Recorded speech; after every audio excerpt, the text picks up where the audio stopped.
You're listening to the X-Zone Radio Show live and around the world on the Talkstar Radio Network. Visit us online at www.xzone-radio.com.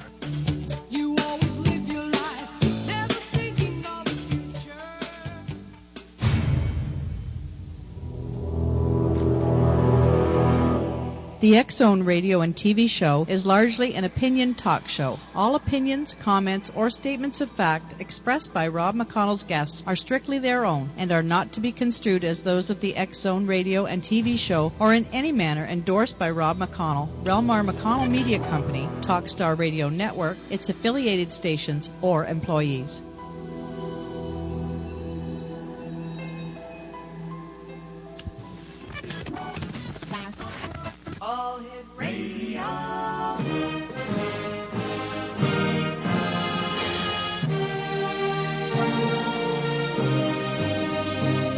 Welcome to the X-Zone, a place where fact is fiction and fiction is reality. Now, here's your host, Rob McConnell.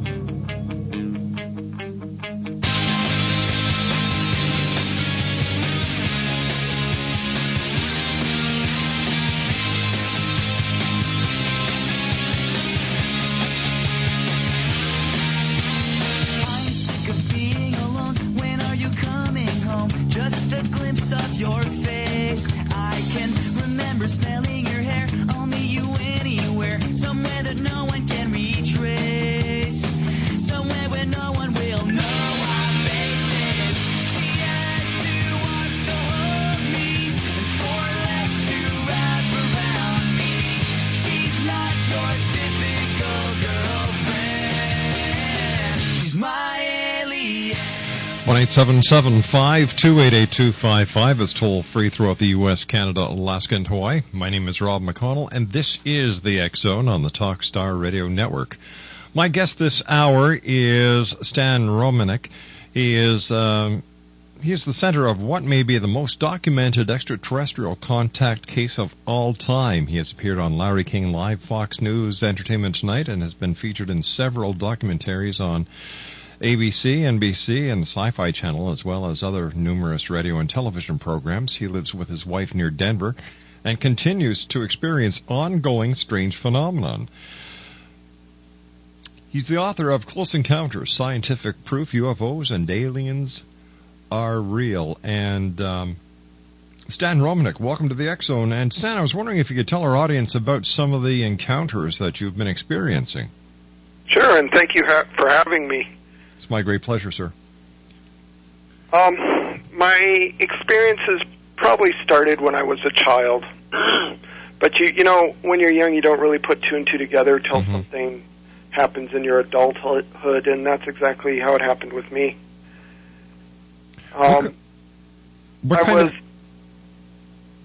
Go ahead, Stan. I'm sorry. There's a delay, so it's kind of hard to. I can hear myself echo too, so it's rather bizarre. But my first real encounter happened in December of 2000, and my wife at the time lived in Nebraska. I lived in Colorado, and I wanted her to come visit me. We had met online, and we were kind of doing the long-distance dating thing. And I thought I'd go up to the mountains and videotape the surrounding area and send her a little care package to entice her to come visit me. But I never actually made it to my destination. On the way up, I took the back roads, and on the way up to the spot I wanted to go videotape, I noticed there were some cars pulled over to the side of the road. There were probably about 30, I'd say, cars altogether.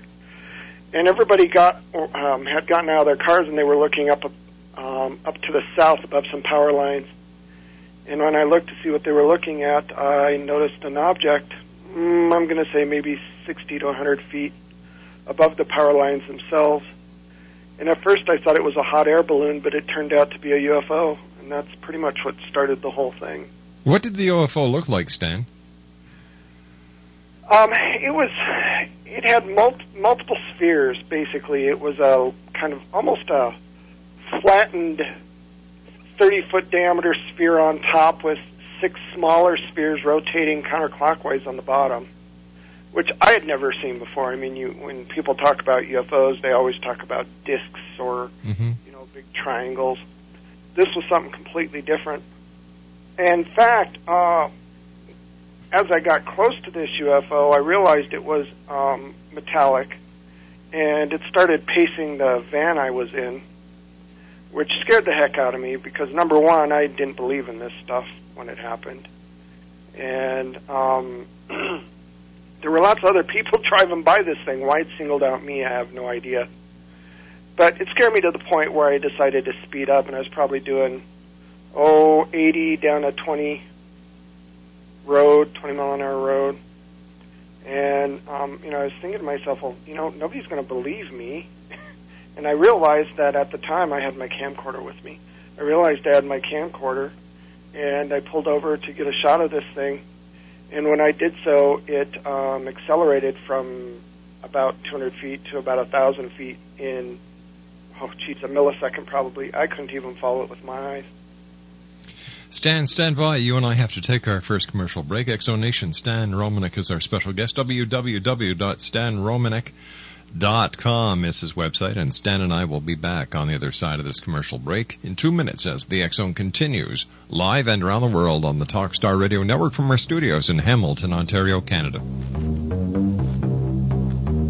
up this morning with light in my eyes and then realized it was still dark outside. It was a light coming down from the sky. I don't know who or why. Must be those strangers that come every night. Those saucer-shaped lights put people uptight. Leave blue-green footprints that glow in the dark. I hope they get home all right. Hey, Mr. Spaceman, won't you please take me along? I won't do anything wrong. Welcome back, Exo Nation. By the way, I gave you the wrong title of Stan's book. My apologies for that, Stan. He's the author of Messages, the world's most documented extraterrestrial contact story, and it's available from our good friends at Llewellyn Publications.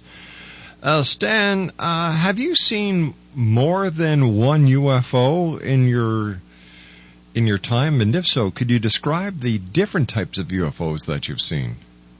Well, it seems like whatever these things are, they seem to like to harass me. And what's interesting about my case is more apparent than most other cases is the fact that most of the stuff that happens seems to happen when there's only a lot of people around, so that I don't have to explain myself. I've seen everything from discs to spheres to orbs, the size of your fist that glow red and follow you around everywhere, to you name it, just about everything there is out there I've seen. Is there any reason why you would be picked by the visitors to this planet? That's the thing I always ask myself, and that's a question everybody asks me. Honestly, even to this day, I don't know, but it seems to be genetic. It seems to run in families. I recently learned that my older brother was an experiencer, oddly enough, until he had his vasectomy, and then they stopped picking on him. And then my sister is an experiencer, and I am an experiencer. So it seems to run in families. What it is that they're interested in, I have no idea.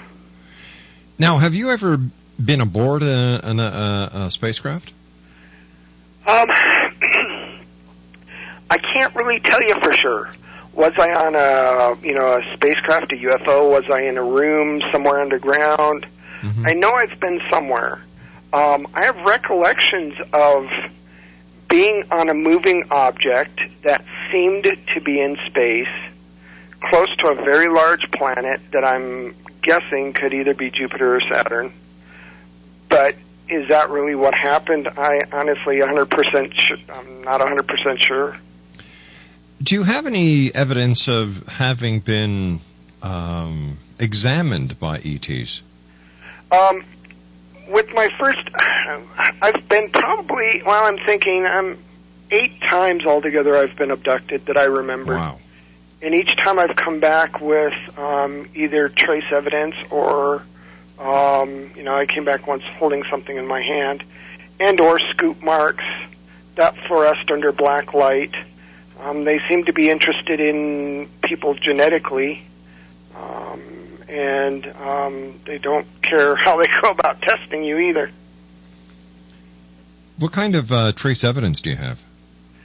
Well, there's evidence that has shown up in our yard. When I came back during, I think it was my second or third abduction experience, I woke up outside, 20-degree weather, no clothes on. Oh, my gosh. Locked from, all the doors were locked from the inside, including the windows. It took me a good half hour to wake up my wife so she could come get me. And I actually came back with a broken rib, and there was a circle in our grass that had microscopic bits of meteorite dust that they have no idea how it got there.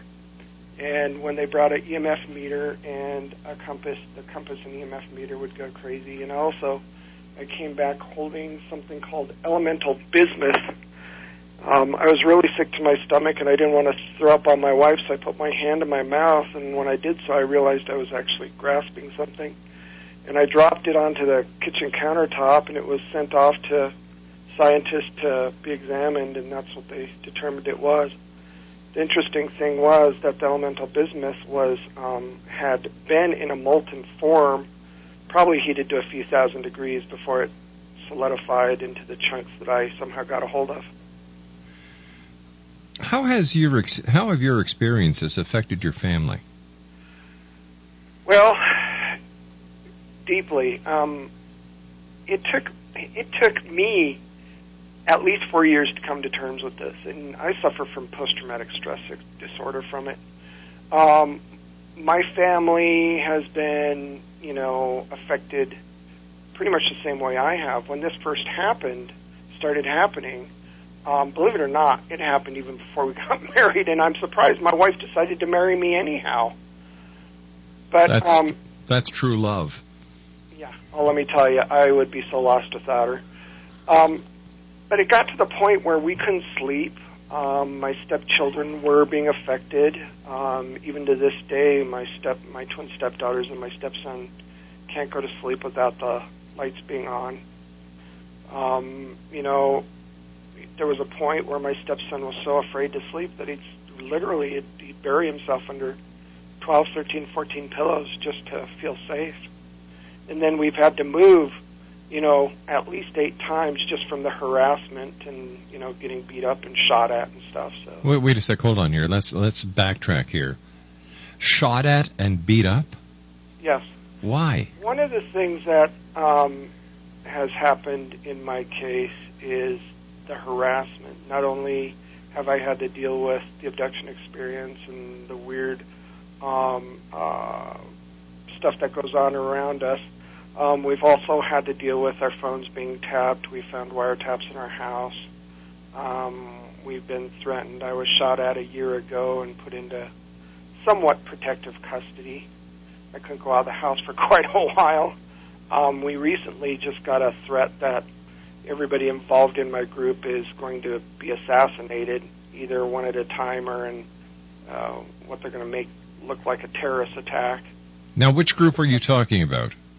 Pardon me? You said the members of your group. Which group is this? I've got, some of the top scientists and researchers involved in my case. Because so much has happened, there's a bunch of people that are, and they've all become pretty much family to us because they've been with us for so long. For instance, the University of Nebraska. I've got MIT graduate physicists involved in my case. Some of our stuff has been sent to Cal Berkeley, Harvard, Princeton, you name it, all over the place. Mm-hmm. And, the main researchers have just stuck around just because this is an important case and they want to get the word out also. And there's more and more stuff to examine because stuff doesn't stop. When was the last time you had an encounter? Last time I had an encounter, I was in Kansas City, Missouri doing a conference. and we saw a rather impressive UFO that came down, and I flashed my light at the UFO, and it flashed back. So how do you communicate with these ETs or these UFOs? It's not, a lot of people think I have some kind of special power. I don't have any power, and I'm not psychic either. I'm probably as psychic as a peanut. But whatever these things are, it's not like they perform like circus monkeys. I can't call them in anyhow. Mm-hmm. They just show up, and they seem to be wherever I am. I don't know why. I have no answers for you, but over and over again it seems to happen. When I'm in, for instance, I did a big talk in Denver, and my presentations are usually about 4 hours, and I give them a 15-minute break after 2 hours. And, people went outside to smoke, and huge UFOs were above everybody at this talk that I was doing, and it seems to happen. Did anybody take photographs of these two huge UFOs that were over the area where you were talking? Yeah, I haven't gotten them yet, but they're sending them to me. I mean, you can go on. I've got a website. You can go on the website and see some of this stuff too. Mm-hmm. Post what I can. So with all these scientists that are working with you on your case, what have they come up with so far? They're mystified. They don't understand. It seems like whatever these things are, they're giving me evidence. And I had an experience after my first UFO. That was in 2000. I had another experience September 30th, 2001, where, I lived in Lakewood, Colorado, which is a suburb of Denver, Colorado, a very large suburb, a lot of people. I was coming home from work, and I thought it was a police helicopter, shining its spotlight on me, but a beam of light hit the road right next to my van. It narrowed and swept over my van, and, like any polite citizen, I rolled down the window and waved, thinking it was, a police helicopter. But I didn't hear any helicopter sounds, and I noticed the guy that was following behind me had stopped dead in his tracks and got out of his car and was looking above my van, and as I went through the intersection, everybody had gotten out of their car and they were all looking above my van. And I noticed this huge red blinking UFO, and it floated over a park called Old Stonehouse Park. And there were people there having parties and stuff, and other people that had video cameras, and they all watched this happen. There were hundreds and hundreds of people that witnessed this. Did it make the local news that night? Oh, yeah, you bet. You bet. Have you contacted the government, the Air Force, Homeland Security? Yeah, no. I tried in the beginning. They just blew me off or laughed at me, which is really sad. From what I understand, the United States is one of the last countries to open their records about UFOs. But no, I gave up on that a long time ago. Even with the evidence? I even tried, going to a psychologist because I was hoping I was just crazy. And they just pretty much blew me off too. And then I started realizing that what I was going through is a real phenomenon. Listen, you and I have to take a commercial break with the news. Stan, please stand by. Stan Romanek's our special guest. He's the author of Messages, the world's most documented extraterrestrial contact story. And it's available from our good friends at Llewellyn Publications. Stan's website is stanromanek.com, StanRomanek.com. And his book is available online, or you can go to Llewellyn Publishing, www.llewellyn.com. My name is Rob McConnell. This is the X-Zone, and we'll be back on the other side of the news with Stan Romanek as we continue live and around the world from our studios in Hamilton, Ontario, Canada, right here on Talkstar. Don't go away. Back after this break. Always wanted to play the guitar? With the Victor Lee Guitar Method, if you've got a song you can hum in the shower, in just one easy lesson, you can start actually to read sheet music and play the guitar. You'll be playing beautifully in no time, and the tunes you write can actually be played on other instruments using the government-endorsed Victor Lee Guitar Translator.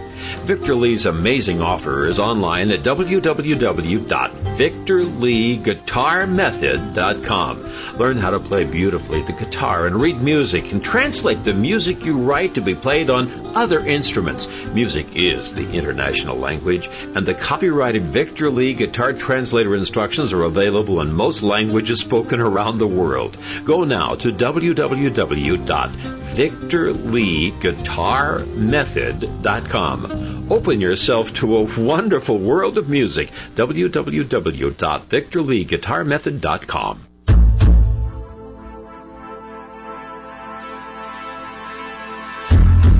Douglas James Cottrell, who has been called Canada's Edgar Casey, has just made available his latest CD, Douglas Cottrell 2012 Earth Changes, the first CD in the 2012 Prophecy series. This session features information gathered from the Akashic Records in a deep trance meditation session by Douglas James Cottrell in March of 2009. In this session, Douglas explains changes that have taken place in the Earth's core, changes to the Earth's poles, and the real reason why the polar caps are melting. Douglas also elaborates on increased volcanic and earthquake activity between now and 2012, including what, where, and when.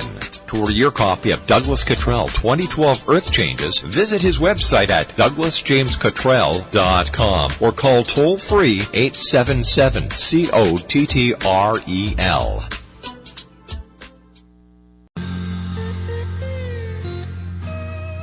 You're listening to the X-Zone Radio Show live and around the world on the Talkstar Radio Network. Visit us online at www.xzone-radio.com.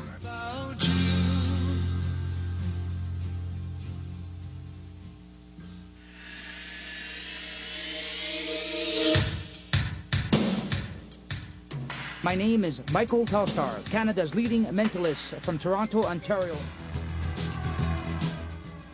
Hi, my name is Belinda, and you're listening to my dad, Rob McConnell, on the X-Zone. This is Psychic Dorothy from St. Catharines, and you're listening to Rob McConnell. Hello, my name is Holly Reeves, an astrologer from Astro For You, and you're listening to Canada's #1 paranormal radio show, The X-Zone, with Rob McConnell. Welcome to The X-Zone, a place where fact is fiction and fiction is reality. Now, here's your host, Rob McConnell.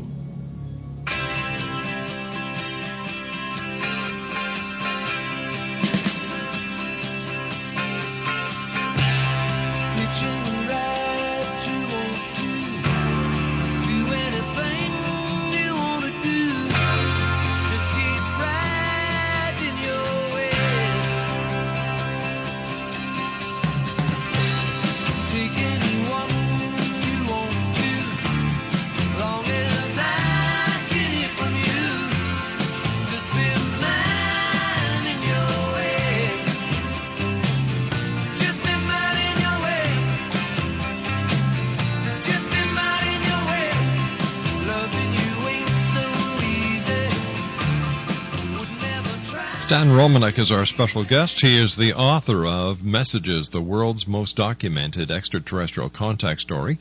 And the national spotlight has followed Stan ROMANEK's accounts of alien abductions ever since the release of his home video in 2008, of which he insists is footage of an extraterrestrial being. For more than 5 years, reputable scientists and scholars have studied the strange formulas and equations ROMANEK claims were given to him during his encounters, and have come to the same conclusion. The complexity of these equations and diagrams are genuine and may hold the clues to the secret of zero-point energy and even interstellar travel. Stan, thanks very much for joining us tonight here on the X-Zone, and I was wondering if you could tell us about the being that you videotaped. Sure. That's actually just one small piece of a very big amount of evidence that I have, and I gave that evidence, that little piece, to someone to use in something called the Denver Extraterrestrial Initiative. It's a grassroots project to try to get the government to finally agree or admit that there's extraterrestrials. Now, that's how it got out into the media. It's started when I lived in Nebraska. I eventually got married to the woman I had met online, and I moved to Nebraska to be with her.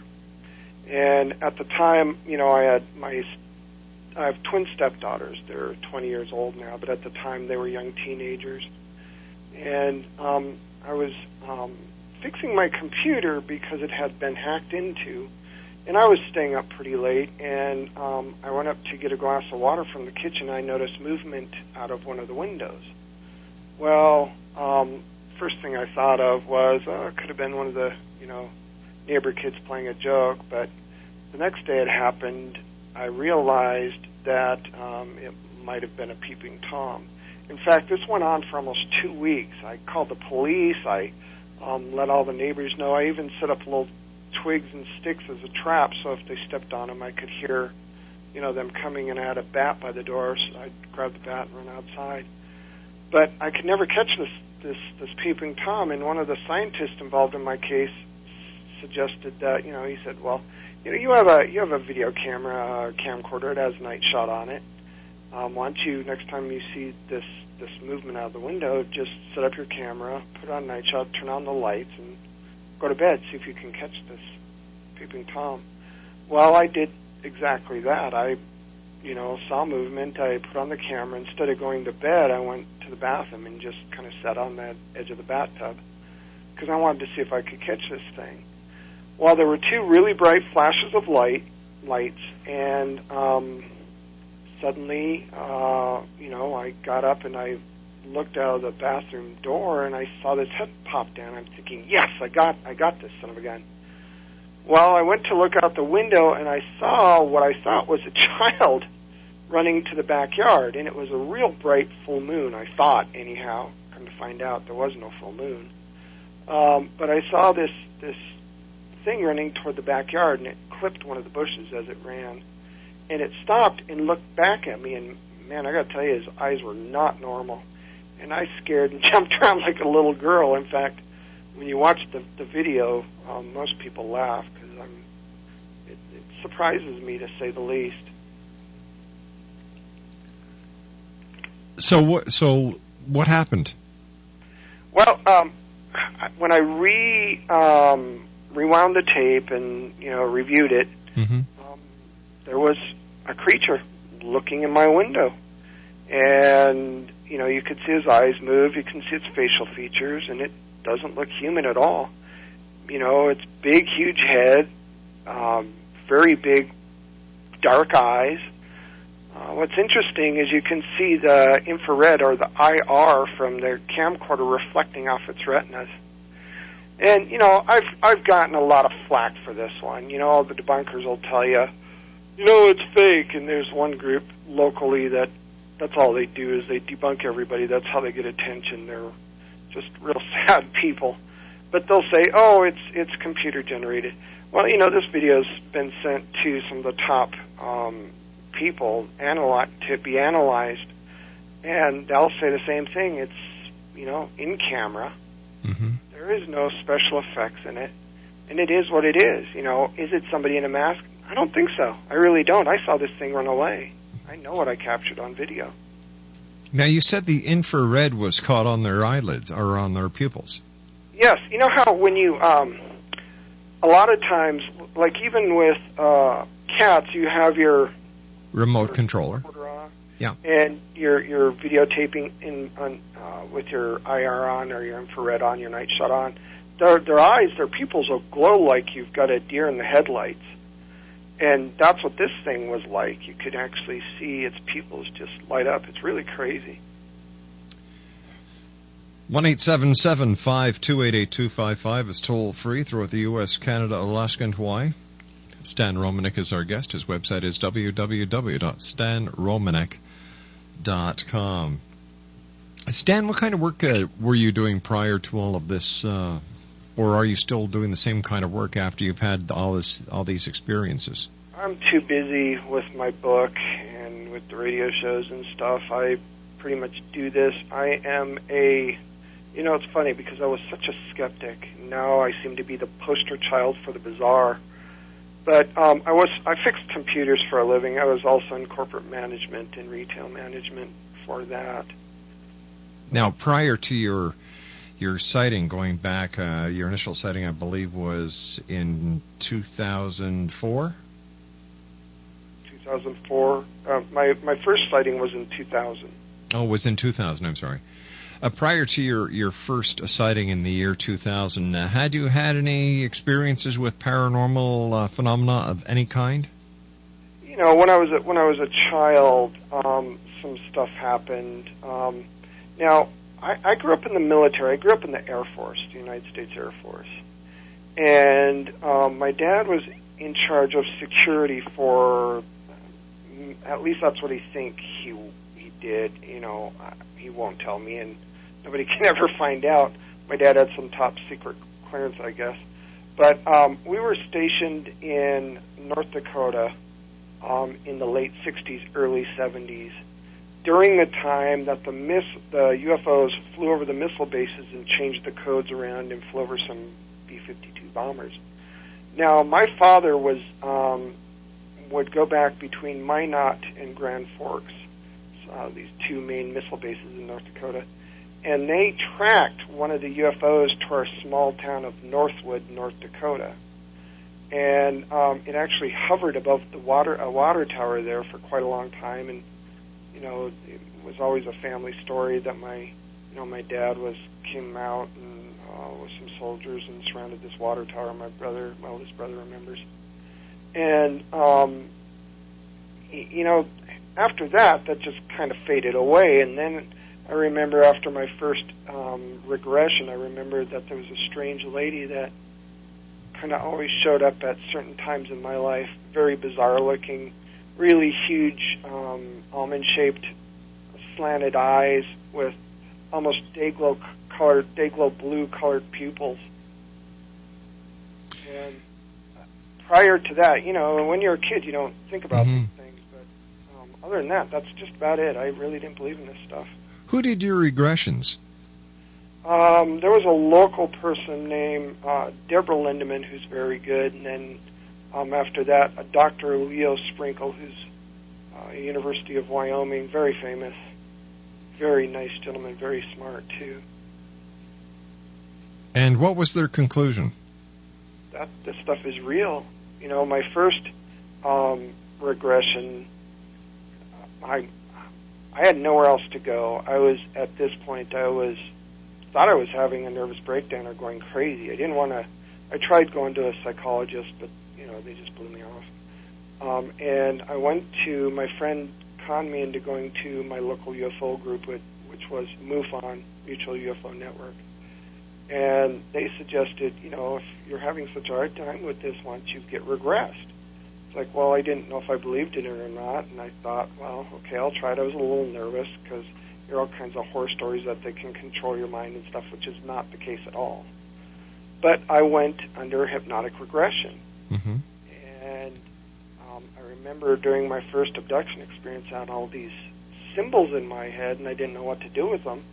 And she asked me to write them down, so I did. And you have to understand, I grew up with severe dyslexia. I have had a hard time spelling or reading, or even worse time with mathematics. I have, if I'm lucky, maybe a fifth or sixth grade, and that's probably even less than that math level. And I'm embarrassed to say that I have to get help with long division from my stepkids. But that's why they developed calculators. That's what I tell my kids. Exactly. In fact, I use it quite a bit even now. But under regression, I remember writing these symbols down, and I ended up writing this full page of these symbols in like 30 seconds. And, when I kind of snapped out of it or woke up, the people that were there, their mouths just dropped open. And we sent this off to physicists, and it actually meant something. And the first little equation there was an electron structure for element 115, which at the time, way back then, didn't exist yet. They didn't even have an equation for it, from what I understand. It was 2 years later somebody sent me a newspaper clipping that Russians finally invented element 115. So, who knows? Now, I also understand that you drew a map of the planetary alignment corresponding with September the 21st, 2012. Yeah, and that's another thing that always kind of bugged me too. You know, whatever these things are, they are way more advanced than you or I, and they seem to be able to know what's going to happen in the future. At least that's what I believe. Yeah. You know, and they don't talk like you or I do, and you know, without sounding too crazy, we talk linearly. We say one word after the other. These things have an ability where they can convey large amounts of information in just one thought. In fact, with my first abduction experience, I was sitting on the table after they did these experimental things. I was absolutely terrified. And the being leaned forward, and literally an explosion of thought filled my head and knocked me off the table. And I got up, and I was just in absolute shock. And this person thing, whatever, stepped back, kind of tilted their head, as if to say, okay, you dumb idiot, we're going to try this one step at a time, and then bam, bam, bam, thought after thought after. And let me tell you, it was very humbling because, you know, at that point I realized that it really wasn't all about us, you know, that, and I also realized that if these things were truly hostile, they could have taken us out a long time ago. And I know for a fact they've been here for thousands of years. There's so much evidence. So my next question was going to be, do you think that these visitors, for a lack of a better word, actually mean to harm us? You know, I believe that there's good and bad up there, just like there's good and bad here. But if they wanted to harm us, they would have. I still have issues with what their agenda is. Let's face it, they are taking us against their will. But you know, they've never really seriously hurt me. Do we know who they are? There are three. I know of three different types for sure. I've experienced, for sure. I've never really actually seen what they call a gray, though. I've seen things that are similar, but they're not gray. They're more kind of a bluish taupe-colored, and they just don't really fit the same thing. My first abduction experience, and if you buy the book, for anybody that's listening, if they buy the book, they'll get to see pictures and stuff. I call them possum people. They don't look like grays. In fact, they look more like us, except they're very skinny. The one was a female because, well, let's face it, she had boobs, which is not typical of an alien. But they have really big, slanted blue eyes. Blue eyes? Blue, almost day-glow blue eyes. Hey, Stan, you and I have to take a commercial break. Please stand by. Once again, thank you very much for joining us tonight. And I also thank Jennifer at Llewellyn Publishing for helping make this interview possible. Stan Romanek is his name. His website is stanromanek.com, and he is the author of Messages, the World's Most Documented Extraterrestrial Contact Story. Stan will be back with me on the other side of this commercial break as the X Zone continues live and around the world on the Talkstar Radio Network. Attention, female dieters. The following is a public announcement for women age 18 and up who are interested in boosting their love lives while zapping belly fat and cellulite as part of a national weight loss survey. If you qualify to participate, you will receive a free trial of a new high-speed diet pill called Slim Seduction. Originally developed as a libido booster for women, many Slim Seduction users have also reported startling losses of belly fat and cellulite while following a healthy lifestyle plan. And now, you can get a free trial of Slim Seduction if you qualify. Just visit slim16.com. Again, this is a public announcement for women age 18 and up who are interested in enhancing their love lives and losing belly fat and cellulite. But hurry, participation in this national weight loss survey is extremely limited and based on a first-come, first-served basis. To see if you qualify for a free trial of Slim Seduction, just visit slim16.com. Remember slim16.com. That's slim, then the number 16.com. Are you getting tired of all the bad news? Well, then take a break from the worries of the world and play the love game. It's time to focus on what is really important in our lives, our relationships. You deserve more love, happiness, and harmony in your life. Synchro Hearts is the new hot relationship game that guarantees more love, laughter, and romance for you and your partner. It's not a sex game, it's a love game based on all the important relationship stuff like better communication, more intimacy, and lots of fun and excitement. Great intimacy is just one of the benefits of playing Synchro Hearts. Now, President Obama inspires hope, love, and peace for the world. Synchro Hearts offers more hope, love, and harmony for relationships. To order your very own edition of Synchro Hearts, visit Synchro Hearts' website now at www.syncrohearts.com. That's www.syncrohearts.com. Synchro Hearts. It's the game you love to play and play to love.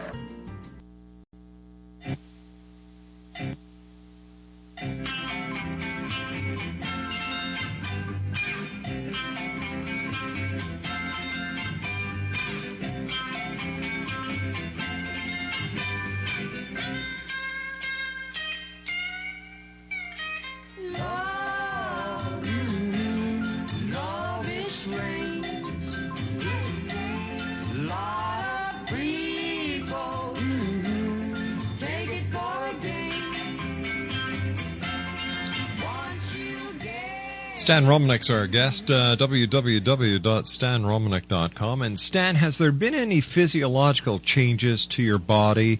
Has there been any deviance in your blood counts? Has there been anything that a physiological examination has shown based on your encounters both on this planet and elsewhere with these ETs? Yes. When this all started, I was fairly healthy. Now I'm actually disabled from a bizarre blood sugar disorder that even to this day they can't figure out. Also, there's something to do with creatinine levels are screwy. My creatinine levels are extremely high all the time. And that's pretty typical of abductees. They don't know why. They don't know what. There's a few markers that always seem to come up when people get abducted. And I don't know why, but it is what it is. What would you like to tell the audience listening to you around the world right now about your case and about the aliens? Well, that it's real.